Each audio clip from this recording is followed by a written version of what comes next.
tell me about Roy Green. I saw Roy Green play St. Louis.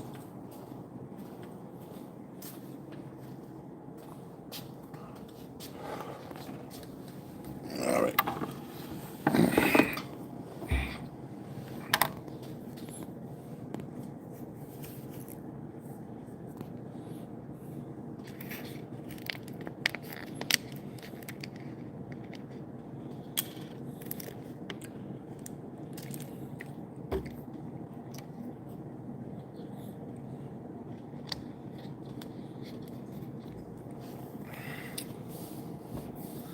Well, I got that, so just the CD will have to wait.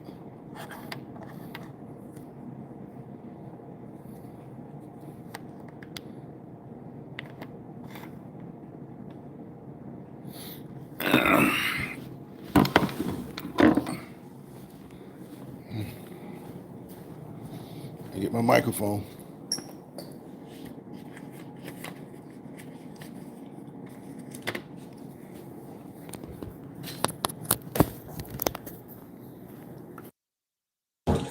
I should have sound now.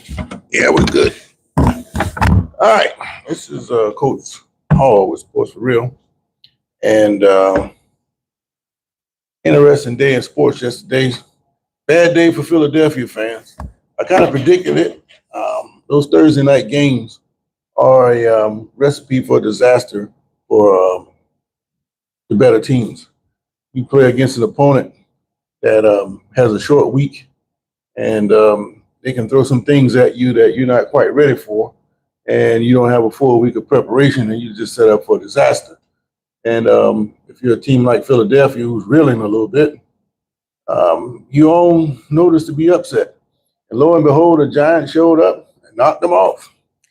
But I didn't think that the Giants would win, but I did say, if you want to make some money, put some money on the Giants. And I'm also saying, if you know the Steelers like I do, put some money on the Browns this weekend, because this is the kind of game that Pittsburgh has historically lost. Selmo, how you doing, man? A lot of interesting Browns news going on. We're going to talk about that in a little bit. But Prayed Up says these modern players will get hurt quick. Some of them could play. Can you? I don't know what that means. Congrats to Doug Williams and the Commanders. I don't know what's going on with that. And Steelers eat. Well, we're going to eat some brown meat this week. Put a little mustard on it. And, it's going to be steak. We're going to whip the Browns if they show up. But again, like I said, Pittsburgh is the kind of team that will lose to a team like the Browns, and they consistently have done that over the years. But I want to talk about these modern players. If you know me, I've talked about this several times, and out of the blue, I just make a comment about the same thing. These modern players, they don't really play football. You can just look at the way they dress for these games. They're wearing these pants. They don't have knee pads on them. They don't have any fear of going across the middle. You hit one of them too hard, it's a penalty, especially the quarterback. They got it now where if you hit the quarterback, you can't hit him high, you can't hit him low, and you can't fall on him. But damn, what can you do to get him down if you can't do none of that? And I've seen it in live action where receivers would catch the ball over the middle and the defender will be right there to make a big hit, but he don't put the big hit down because he don't want to get kicked out of the game, especially in college when they have this targeting thing. It's almost like defense is getting to the point where you just stand out there 11 players and put them in the right place, and hopefully they'll let you make a play. And sadly, that's what football has become. I've been saying this off and on for years now. It's on record on these videos. But yesterday, I saw where Michael Irvin said he woke up to find that some podcast has used his image along with Deion Sanders and made the point that players from his generation couldn't play with the players for today because these guys are so full of speed, and there's no way that Deion could cover in today's game. Well, Just that statement alone lets you know that this guy didn't know what the hell he was talking about, because football has always been full of fast guys. Deion himself runs about a 4.2. Football speed is probably faster than that. So it's not many guys today that's running that. Tyreek Hill might be 4.2, but to say that Deion couldn't cover these guys because they're fast, that's strike number one. Two, Deion, even though he didn't care to come up and tackle somebody, every now and then he would come up and tackle a guy, and he was tough enough to do it. So to say that he wasn't physical enough was another strike. But the man was a coverage genius. What he would do, he was slick. He would give the quarterback the illusion that the guy had beat him, and what he was doing was setting him up. So when he threw the pass, and he just track it down and go pick it off, and he was setting him up the whole time. And he was smart like that, because just like what's his name, Night Train Lane, they wouldn't throw at his side, and to make people want to throw his way, he would make it seem like he had been beaten, and then go in and make the play. I thought that was slick. But Irvin, on the other hand, Irvin made the point that, and I had never even thought about it, he never caught a pass behind the line of scrimmage. So all these slip screens these guys running, these count as receptions. All Irvin's passes were down the field. And in those days, those safeties, the Ronnie Lotz he mentioned, he didn't say anything about Atwater trying to kill him. And what's the guy, John Lynch? All these guys would take your head off if they had the opportunity. But those same guys that I'm talking about, they wouldn't be able to play today because of these old soft rules. But I thought that nobody was seeing these things except for me. But Irvin, he came out and said exactly the same thing in a more animated and passionate way. And because he's made it to the Hall of Fame, he's got more credibility saying it than me. But I've been telling you this the whole time. Today's football is soft. And I think with the advent of this flag football and trying to build up the image around the world with the Olympics now, the whole goal in the NFL now is to water NFL football down to the point where it turns into flag. And I think the ultimate goal is to have football be co-ed. And hopefully I won't live long enough to see that, but that's the way it's going. Prove me wrong if I'm wrong. All right, let's see what we got here. I got a lot of comments here. Y'all have shin pads. Well, okay. I hadn't seen any shin pads there, gaming. Beautiful lady, are you into Indians? Yeah, it's talking stupid. Best players today would destroy the best. Okay, well, I tell you what. You name a best player today that could destroy somebody back then. What player do you know that could destroy somebody back then? You tell me that. I don't know what Woman Queen's talking about. Barry Benavidez says hello. Woman Queen says Team Sanders. I bought this phone. I want to upgrade. Let me pick up beautiful. Throw the Giants with Eagles. It was wild. Yeah, that was. I was kind of surprised by how that game turned out. The Eagles just seemed to be disinterested, and I know it's more to it than being disinterested. I don't think they were fully prepared to play, and I don't think they thought that the Giants probably could beat them. Maybe they hadn't recovered from losing the other day. I don't know what Philadelphia's problem is. They need to hurry up and tighten up. But it looked like to me that their offense is not very imaginative right now, and they're dealing with that Mike and Ike syndrome. They're trying to run the same kind of plays everybody else is running instead of just being creative with the offense and being varied and make it interesting. That tush push, yeah, it's effective, but damn, give the ball to Saquon and let the man run the football. You get a gimmick touchdown with Jalen Hurts, but you're not getting Saquon fully involved in the game. So if you go back to what they did last year, it's completely different. It was more emphasis on Barkley, and then when you had to pull out something like the tush push, great. But to automatically go to it when 1 or 2 yards and do it 3-4 plays in a row, man, that's boring, man. There's no excitement to that whatsoever. Rugby tough as fuck. We don't wear helmets, shoulder pads, and shit. Well, that doesn't mean you tough enough to play in the NFL. I mean, that's just the way that that game is going. I think that you don't take headshots like football players do either. And the way you guys are taught to use your head, you keep it out of the way. I think they do a great job with that. But rugby is a tough sport, but I don't think most NFL players would be interested in rugby. At least not me. I've never been overly interested in that. But over the years, though, when they first started showing that on ESPN in the 80s, it was very interesting. You see guys taking these big shots. Um, it's kind of reminiscent of what you would see in old school football. But I think if you are a true football fan and you yearn for the days of big hits, you can't watch football for that. You need to watch hockey because they be laying some hits in hockey up against that wall. So if you're interested in that, do that. Jeff Slauson, how does football help our people? Well, I don't have anything to do with the social aspects of the world. I'm strictly talking about sports. And if you don't want to talk about sports, and you want to go save the world, you go do that. But I can't help you with that, pal. I appreciate your comment, though. But yeah, I just think that Irvin said it best, that these guys are soft and they come across the middle with no pads on. In the 80s, they were going to get hurt. And they said it's supposed to help them run a little bit faster, but I don't buy that. I just,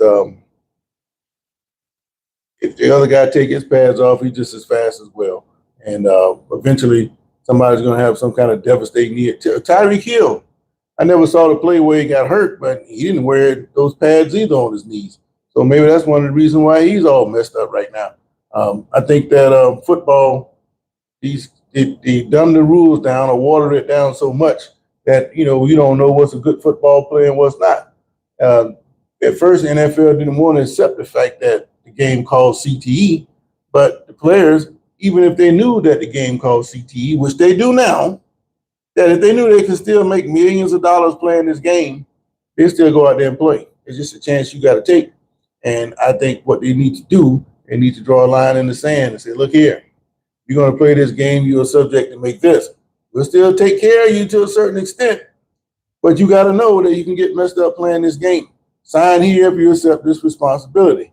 You need to do that. Then we go back to playing real football. And then all these players that you guys think are so great, let's see them run across the middle, and let's see what one of these safeties do when they put a hat on them, and we have to come get them.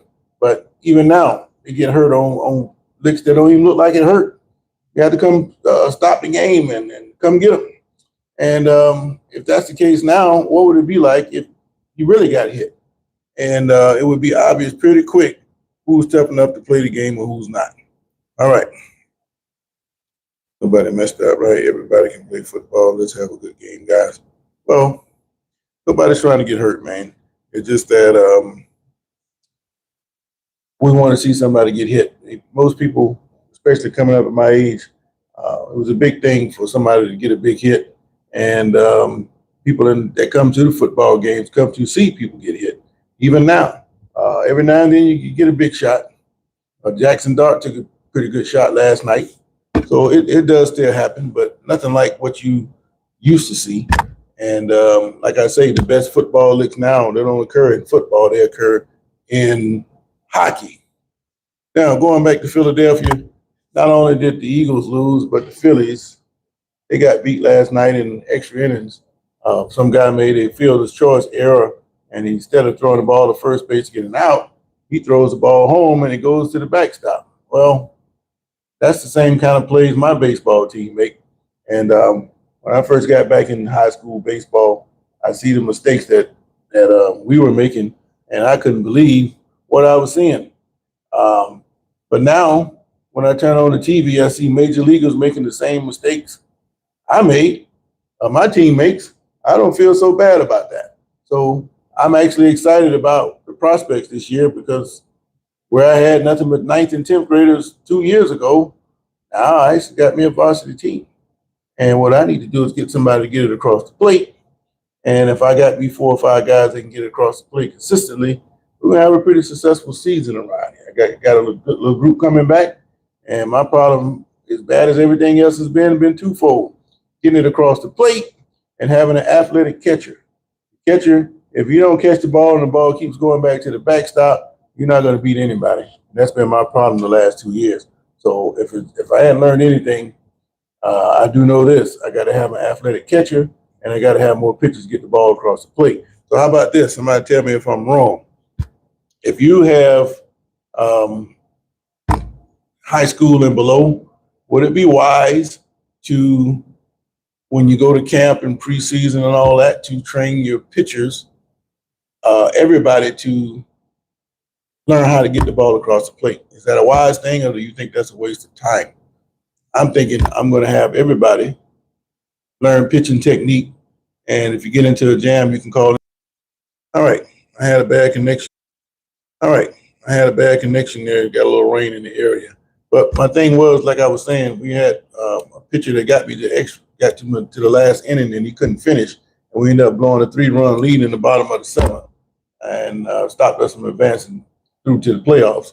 But this year, what I'm going to do, I'm going to have them all get reps in to get the ball across the plate, and it's going to make a difference, I think. But if you think I'm wrong, let me know. Players don't understand the concept of what they're doing and why they are, and why they get angry and quit fight. Blame coaches for putting up with it, honestly. You saying that the coaches are to blame? Well, I understand that concept, but what are the coaches to do? You got these players now making, take Jamar Chase. He went off the other day on Zach Taylor. He's making $140 million. You can't just cut the guy and get rid of him. Now, a guy like Jimmy Johnson, he wouldn't have never did that, but he also wouldn't have been making $140 million. So I like to see how a guy like Jimmy Johnson would handle it today with these players making all this money. So that is an interesting point there, Dan. But these guys that are playing now, it also goes to Irvin's point. He never had to be accountable for anything. It's somebody else's fault if things don't work out. And they would fire a coach, especially on the lower levels, to appease a certain player. And it's getting to be that way in college. And that attitude is carrying forward to the NFL. So how else are they supposed to act? If you're a receiver and you don't get the ball but 2 or 3 times a game, it's somebody else's fault. If you see the reaction of what the Bengals did, what do? They bring in Joe Flacco from another team. He hadn't been there but 2 days, and he's going to be starting over the guys that's been there all camp. So how bad is Jake Browning if he let somebody take his job that just came to the team 2 days ago? You got to be playing really bad for something like that to happen. But that just goes to the star power. If your players don't want you there, and they seem to have more veto power than the head coach, and the system is turned upside down. But when you start putting that major money in there, that's the kind of thing that happens. Same thing with the NBA. Same thing with college football, with these players bouncing around from place to place. Now you even have NIL in high school. You have situations now where there are players on high school football teams making way more money than their head coach. Here in Florida, they don't make any money as a head coach playing in football. You go to Georgia, you got a lot of coaches up there making over $100,000, $75,000, $80,000 supplement for football. Here, the supplements, if you're lucky, in a big county, you might get $5,000, but in a county like Duval, you get $3,000. Again, players can make that in the NIL. So they're already bouncing around from place to place when they get ready, and now they're getting paid. How long do you think this system is going to last if you don't pay the coaches? And Florida's got a problem, and that's a question that they're going to have to answer, or it's not going to be any more high school sports. They're already trying to destroy the public schools, so if everybody has to run over to the private schools, they get a chance to pick and choose who they want. So what's going to be left? Nothing. Your thoughts on Pacquiao versus Riley? I don't have any thoughts on Pacquiao. Pacquiao needs to sit down like all these other old fighters. It's okay that you can still have the skills, but if you get caught, that one punch can be very devastating to you and the rest of your life. Don't take one punch to get messed up in boxing. Those guys are real good at what they do, but you get caught, you got a problem. And you get to be 50 and actually over 40, getting a license to fight is not guaranteed. And the older you get, the less likely you're going to get sanctioned to fight. So like I say, Pacquiao needs to sit down somewhere. Now, I asked the question, are modern players tough enough to play old school football? And most of you are saying no. And I thoroughly agree with that. But they don't have to play. So they sit back and laugh and count their money and enjoy the freedom of running across the middle without getting hit. And you can say that they're the greatest. And Tom Brady even falls into this equation. He came along at a time where it was a transition from the tough football into this new modern stuff. He even got to the point where if the official threw a flag at him, he over there cussing them out during the game. I mean, since when does a player cuss out the officials because he felt like it should have been a call? Any other sport, basketball, you get a technical foul. Football, you get kicked off the team or kicked out the game. And just let you know that there's no accountability for these players nowadays. But had Brady played years ago, his career, he wouldn't have played 20 plus years. This is why these guys didn't play as long, because the game was so tough and physical. Now, there were a few guys that did play a long time. You had George Blount, he played into his early 40s, but he was more of a football player. Bill Brown played a long time. What's my man for the Vikings? Jim Marshall, he played 19 years in the trenches. So those guys were tough, man. And they get knocked down on the sideline. They give them some smelling salts, wake them up, they get back out there and play. You can't do that now. You get a guy and knock him out, he's going to be out for 2-3 weeks. And, complain about the situation. It's kind of hard to watch. If you're used to watching old school football and you know what old school football looks like, then you don't even want to hardly see this crap. I mean, you'll watch it just to see what's going on, but I can't sit there and watch most games because I just can't take it no more, man. And I don't get it. Now, if you run the football because you don't have the personnel to play spread offense, you're playing scared. And I still haven't gotten over that yet. I thought the goal of a football team was to put the players in the right position to win, not go out and look pretty and throw the ball and be like everybody else. It hurt my feelings when he said that. And much as I like to be in a position where I can help more, that's a completely different philosophy on reality. If I got players that are suited to run the football, we're going to run the football. I don't give a damn about what everybody else is doing. And I'm going to make the game competitive. I want to give myself a chance to win. And if you're running a system that your team cannot do and you're out of the game early, your players have no reason to believe that they can compete. And if they don't think they can compete, the game is going to turn sour real quick. I told you about Sherman Williams' team. He got beat 100-0 last week in Alabama. But credit to him, the players, they talked about it at halftime after being down 73-0, and they all agreed not to quit and keep playing. I like the toughness of that, but I don't think I will put my players through something like that. I would just take the running clock and get on out of there. There's nothing else to prove in a situation like that unless you just want your players to get playing time reps. And other than that, I don't see any reason why you would want to put your players out there like that. But for him to say something like that, and that it's a surrender tactic to play running football instead of being throw like everybody else. I guess he'd rather be down 35-0 in the first quarters all the time. Maybe that's more bravado than that. But you can't tell me that makes any kind of damn sense. And when he said that, I went right over to State Farm and got me some insurance on his coaching job, because he ain't gonna be there very long if he don't show some immediate improvement. And I'll be right there. I won't even say nothing else about it, but I'll be watching. He'll see me. I'm gonna let him know he see me. And one look at me, he's gonna know maybe I had the wrong idea. But that's just him. All right, Selmo, how you doing, man? Those Pirates used to be my team. Well, Pirates used to be a lot of people's team. In the late 70s and 80s, Pittsburgh actually had some good teams. And they came back with Barry Bonds, and I can't remember the other guy's name. He used to go back and forth with the Braves about 20 years ago. And then in the 90s, the Pirates were pretty decent. But any of these sports teams, they go back and forth. And all these programs are susceptible to putting together a good team the next year, even after having a terrible season. You see it all the time, especially in college sports now with this NIL stuff and transfer portal. You can put together a team overnight.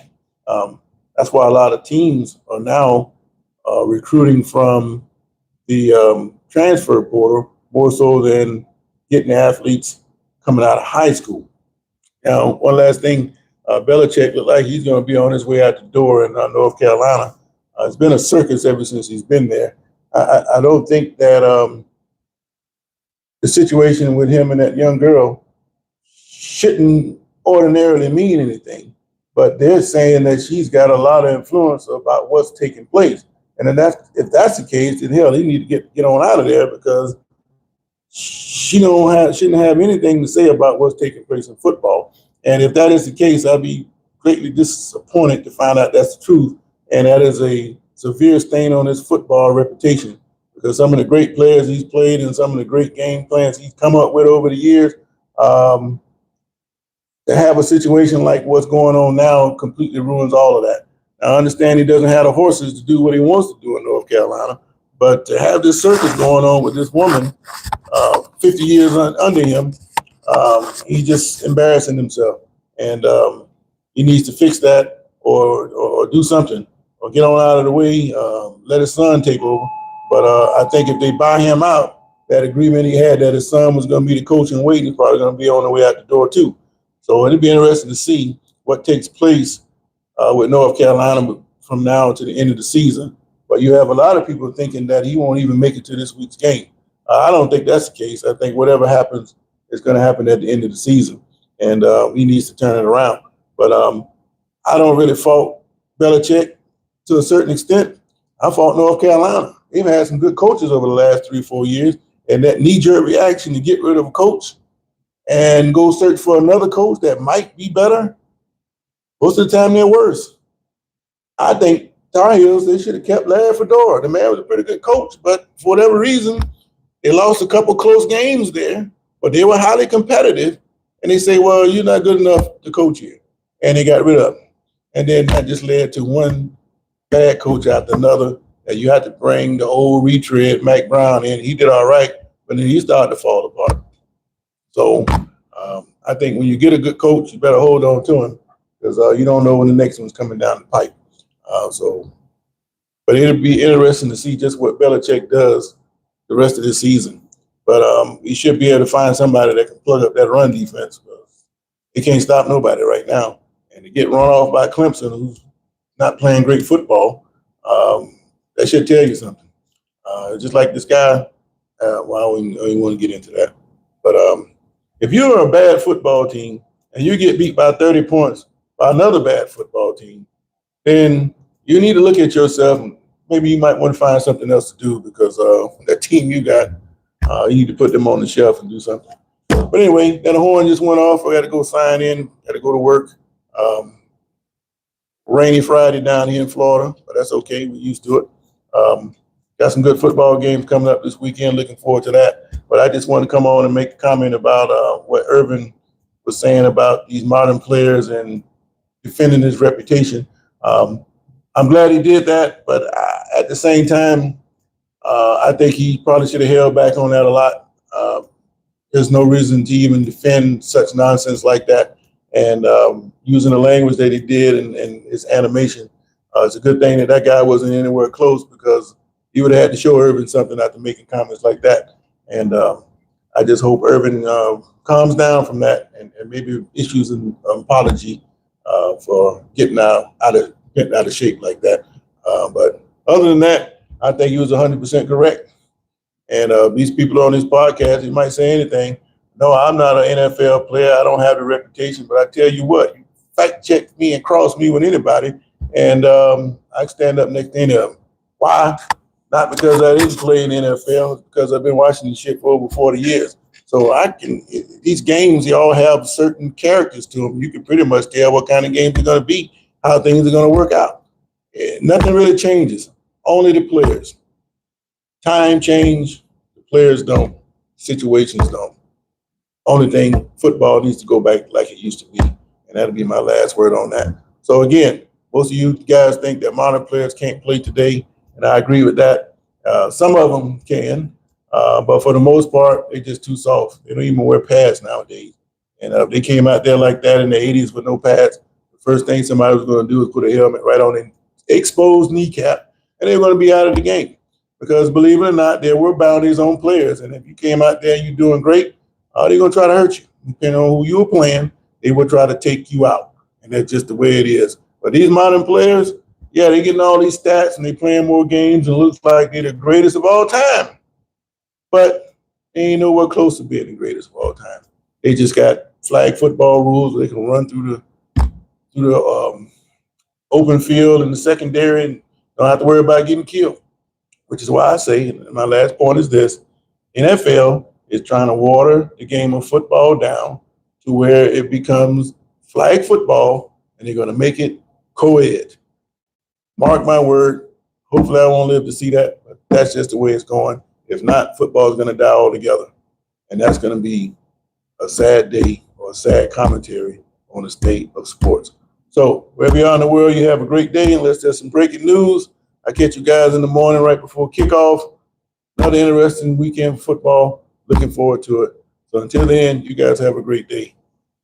Selmo, I got something for those Browns this weekend. I told you guys Aaron Rodgers